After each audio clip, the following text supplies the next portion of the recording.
Hello बच्चों, स्वागत है आपका हैप्टिक स्टडी चैनल पे। मैं आज आपको क्लास 7 की साइंस का चैप्टर नंबर 3 जो ऊष्मा है इसको आज आपको कराने जा रहा हूँ। चैप्टर नंबर 1 और 2 मैंने आपको करा दिए हैं और उनके क्वेश्चन आंसर्स भी मैंने आपको करा दिए हैं। अगर आपने वो वीडियो नहीं देखी हो तो प्लीज़ बच्चों उन वीडियोज़ को देख लीजिएगा। तो अब हम शुरू करते हैं अपना चैप्टर नंबर 3 ऊष्मा।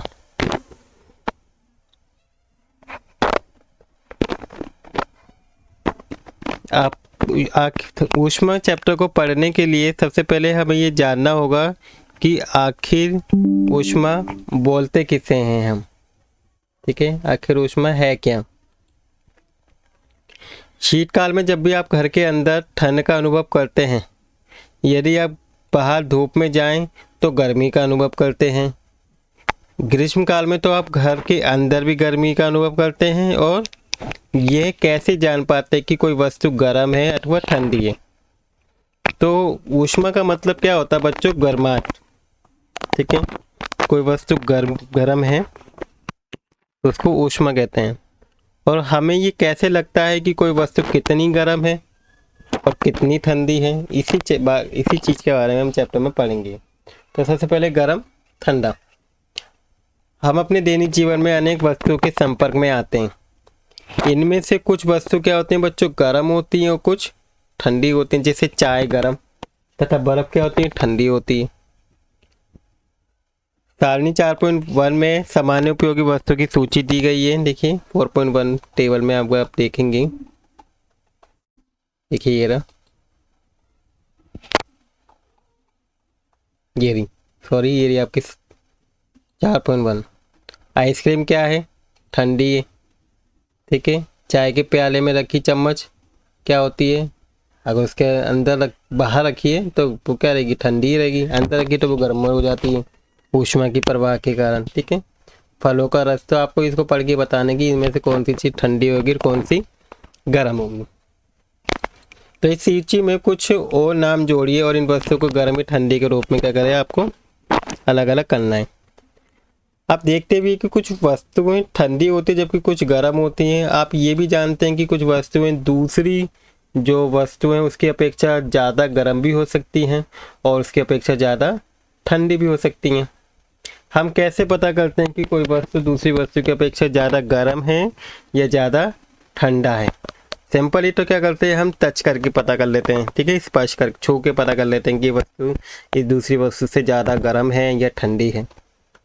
परंतु क्या हमारी स्पर्श ज्ञान इंद्रिय जो होती हैं क्या वो हमेशा एक्यूरेट होती हैं? जैसे देखिए हम इसका एक चित्र दिखाया है, इसमें 3 बकेट में हाथ डाला हुआ है। 3 बड़े मग अथवा कटोरी लीजिए और इन पर ABC नामित कीजिए जैसे इसमें दिखाया गया है। मग ए में ठंडा पानी तथा मग बी में गर्म पानी और कुछ ठंडा और गर्म पानी मग सी में डाल रखा है। अब आपने बाएं हाथ को मग ए में तथा दाहिने हाथ को मग बी में डालिए और दोनों हाथों को 2-3 मिनट तक मगों में डुबोए रहने दीजिए। आप दोनों हाथों को एक साथ मग सी में डुबोएं। क्या दोनों हाथों को एक जैसा अनुभव होगा उस टाइम पे? ये निश्चय करने के लिए कोई वस्तु गर्म है या ठंडी है हम क्या करते हैं, अपनी स्पर्शेंद्रिय पर विश्वास नहीं कर सकते हैं। ये हमें कभी भी धोखा दे सकते हैं जो छूने वाली टच से, ठीक है, स्किन से। तब हम ये कैसे ज्ञात करेंगे कि कोई वस्तु वास्तव में गर्म है या ठंडी है? तो किसी वस्तु की ऊष्णता यानी कि गर्म को विश्वसनीय माप उसके माप से ही की जाती है, उसके ताप से की जाती है। ठीक है, उसके टेम्परेचर से की जाती है।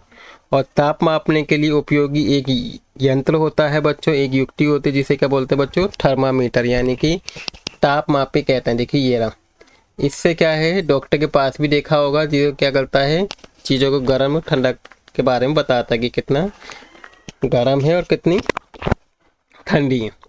अब ये जो थर्मामीटर होता है ये किस तरह से काम करता है देखते हैं।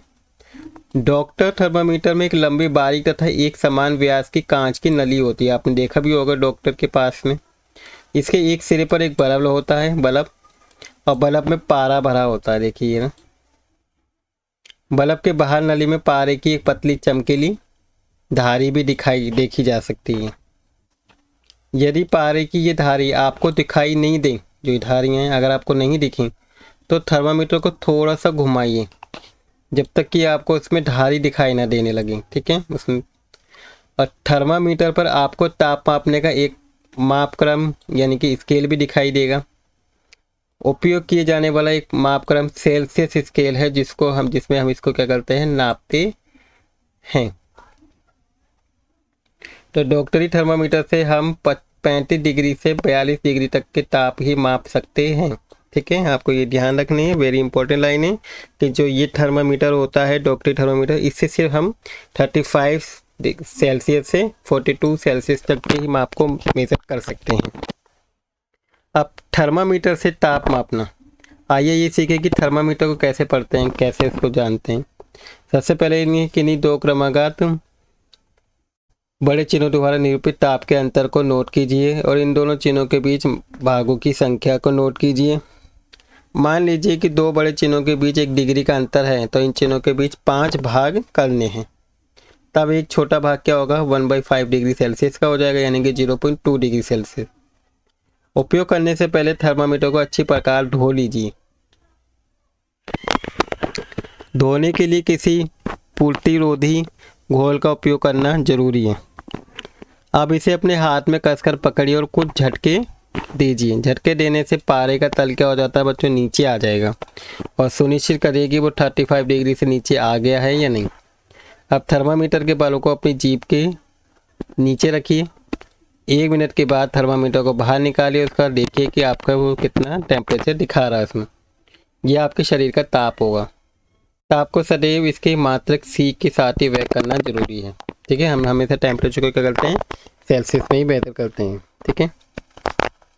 आप अपने शरीर का ताप कितना नोट करते हैं, तो हमारे मानव शरीर का जो नॉर्मल तापमान होता है बच्चों, आपको ये जरूर पता हो कि मानव शरीर का सामान्य ताप 37 डिग्री सेल्सियस होता है।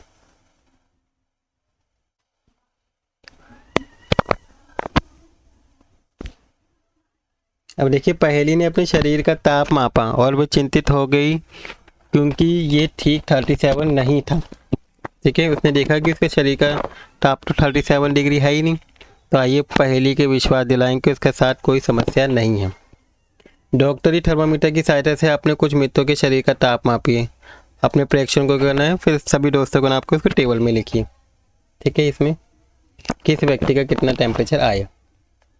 अब डॉक्टरी थर्मामीटर पढ़ने के लिए आवश्यक सावधानी, अगर आपको इसे पढ़ना है तो क्या क्या सावधानी बरतनी होगी। थर्मामीटर को उपयोग से पहले और उपयोग के बाद क्या करना चाहिए, हमेशा धोना चाहिए। और धोने के लिए किसी प्रतिरोधी यानी कि एंटीसेप्टिक घोल का यूज़ करना चाहिए इसका धोने के लिए। सुनिश्चित कीजिए कि उपयोग से पहले पारे का तल 35 डिग्री सेल्सियस से नीचे हो गया, ठीक है। धोने के बाद फिर देखिए कि उसका तल 35 डिग्री से नीचे हुआ है या नहीं हुआ है। इसके बाद थर्मामीटर को पढ़ते समय पारे का तल दृष्टि रेखा को सीध में होना चाहिए बिल्कुल।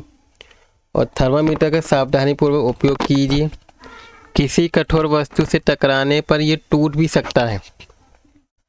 थर्मामीटर का उपयोग करते समय इसे बल्ब से नहीं पकड़ना चाहिए कभी भी, ठीक है। बल्ब वाली साइज से नहीं पकड़ना चाहिए।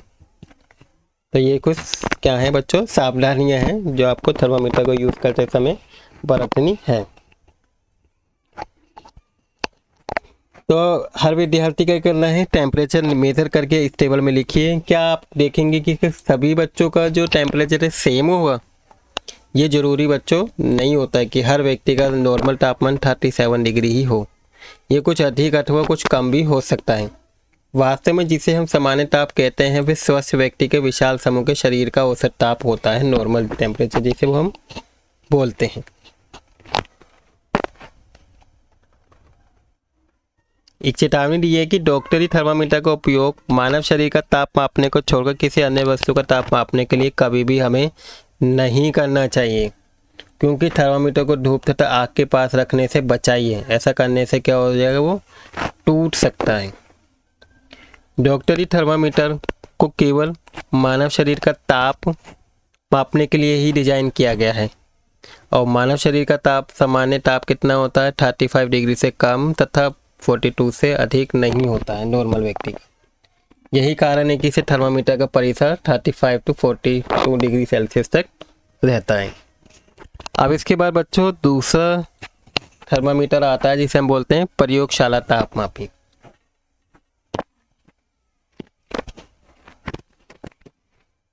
हम अन्य वस्तु के ताप कैसे मापते हैं, जो दूसरी वस्तु होती है उनको कैसे मेजर करते हैं, इसके लिए अन्य तापमापी काम में लाते हैं। ऐसा ही एक तापमापी प्रयोगशाला तापमापी है और आपके अध्यापक इस तापमापी को आपको स्कूल में दिखाया भी होगा। इसे ध्यान से देखिए तथा इसे मापे जा सकने वाले अधिकतम तथा न्यूनतम ताप को नोट भी कीजिए कि इसे मैक्सिमम कितना ताप को माप सकते हैं और सबसे कम ताप कितना माप सकते हैं। प्रयोगशाला तापमापी का जो परिसर कितना होता है बच्चों, 10 डिग्री सेल्सियस से 110 सेल्सियस तक रहता है। जिसे आपने डॉक्टरी थर्मामीटर में देखा था कि इसका कितना है 35 से 42। ठीक उसी प्रकार इस तापमापी के भी किसी सबसे छोटे भाग द्वारा दर्शाए जाने वाले ताप का मान ज्ञात कीजिए।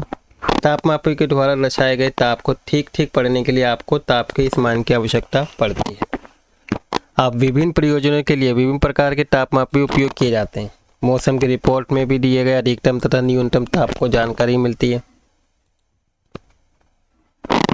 तो देखिए आप ये चित्र देख पा रहे हैं, ये प्रयोगशाला तापमापी है। देखिए चित्र जो है आपका।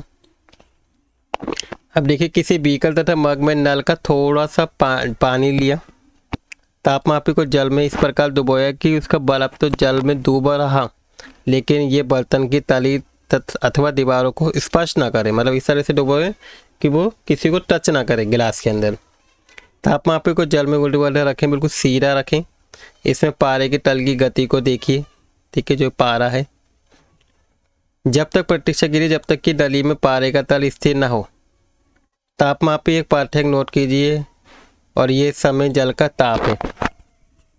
कक्षा में विभिन्न विद्यार्थी के द्वारा मापे गए जल के ताप की तुलना कीजिए। क्या मापों में कुछ विभिन्नताएं देखने को मिलती है? संभव कारणों पर क्या करें, चर्चा कीजिए। क्या आपको कुछ डिफरेंस देखने को मिला? अब प्रयोगशाला तापमापी का उपयोग करते समय डॉक्टरी थर्मामीटर का पाठ्यांक लेते समय बरती जाने वाली कुछ सावधानी का अतिरिक्त कुछ निम्नलिखित सावधानी है। जैसे तापमापी को ऊर्ध्वाधर रखना चाहिए, बिल्कुल सीधा, तिरछा नहीं रखें वरना टेम्परेचर सही नहीं आएगा। तापमापी का बल्ब चारों ओर से उस पदार्थ से घिरा होना चाहिए जिसका ताप हमें नापना है और बल्ब बर्तन की सतह पर बिल्कुल भी टच नहीं होना चाहिए।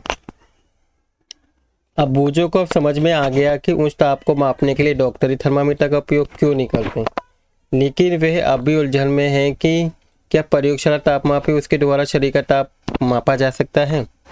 तो किसी बीकर के मग में थोड़ा सा गर्म पानी लीजिए, तापमापी के बल्ब को जल में डुबोइए और पारे के तल स्थिर होने तक प्रतीक्षा कीजिए। जब पारे का तल स्थिर हो जाए तो ताप को नोट कीजिए। अब तापमापी को जल से बाहर निकालिए और ध्यान से देखिए कि क्या होता है। क्या आप देखते हैं कि जैसे ही तापमापी को जल से बाहर निकालते हैं तो पारे का तल क्या होता है, कम होने लगता है।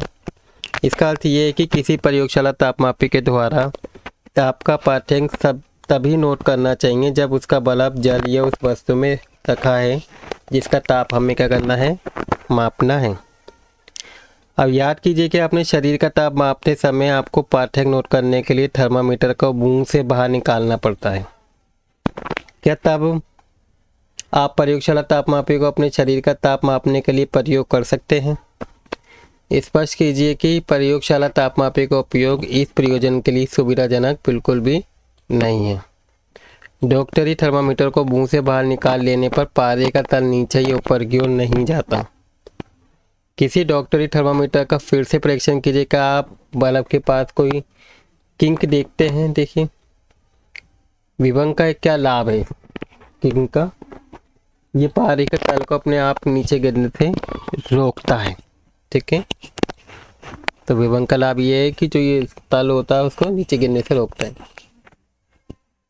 तापमापी में पारे के प्रयोग के विषय में अनेक चिंता है। पारा एक विषाक्त पदार्थ भी है, जहरीला पदार्थ बोलते हैं जिसे।